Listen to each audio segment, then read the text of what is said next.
To everyone. आप सब कैसे हैं? मैं तो शुक्र अल्हम्दुलिल्लाह ठीक हूँ। आज मैं लाहौर से गांव की तरफ जा रहा हूँ और आपको गांव दिखाऊंगा कि वो कैसा होता है। गांव में भैंसें भी होती हैं और नहर भी।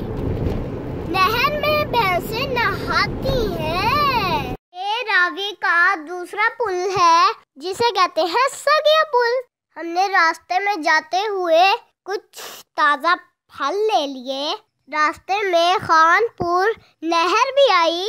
हम शेखुपुरा जीटी रोड से जा रहे हैं। ये शेखुपुरा का अंडरपास है। देखें कितना जबरदस्त है।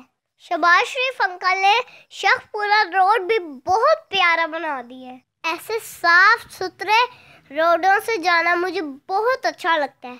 रास्ते में फरुखाबाद भी आया, खानगा डोगरा भी आया। फिर सूखे की मंडी से होते हुए हम अपने गांव की तरफ जा रहे थे कि रास्ते में हमने बहुत हल्ला गुल्ला किया।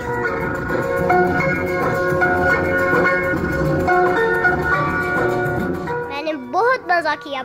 काफी लंबा सफर था इसलिए मैं थक गया और सो गया। फिर मैंने अपने डैडी के कंधे पर सर रखा और आराम किया।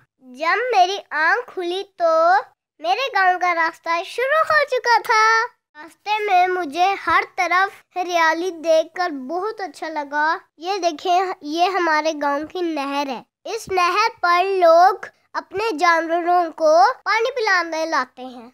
ये देखें, मैं आज बाग में आया हूँ, वो भी टोयोटा करोला की गाड़ी पर। आखिरकार फिर हम घर पहुँच गए। हमने वहाँ पर कुछ देर आराम किया, खाया पिया। फिर हम अपनी हवेली की तरफ आ गए। वहाँ रास्ते में मैंने बत्तखें देखी, बड़ी अच्छा लगा मुझे। व्हाइट वाली तो मुझे बहुत ही अच्छी लगी और मेरी फेवरेट है। आज मैं आपको ये देखें कैसे घास ला रही है और भैंस को उसके साथ बांध कर डैडी के साथ जा रहे हैं। फिर हमने अपनी हवेली में वहाँ माल्टे का दरख्त भी था। हमने कच्चे माल्टे उतारे। कच्चे माल्टे खट्टे मीठे थे, मम्मा ने खाने नहीं दी। हमने वहाँ बहुत एंजॉय किया, बहुत मजा आया। अगर आपको मेरी वीडियो अच्छी लगे तो लाइक करें, शेयर करें, कमेंट्स करें, सब्सक्राइब करें। ओके, अल्लाह हाफिज़, टेक केयर, बाय बाय। अपना ख्याल रखें।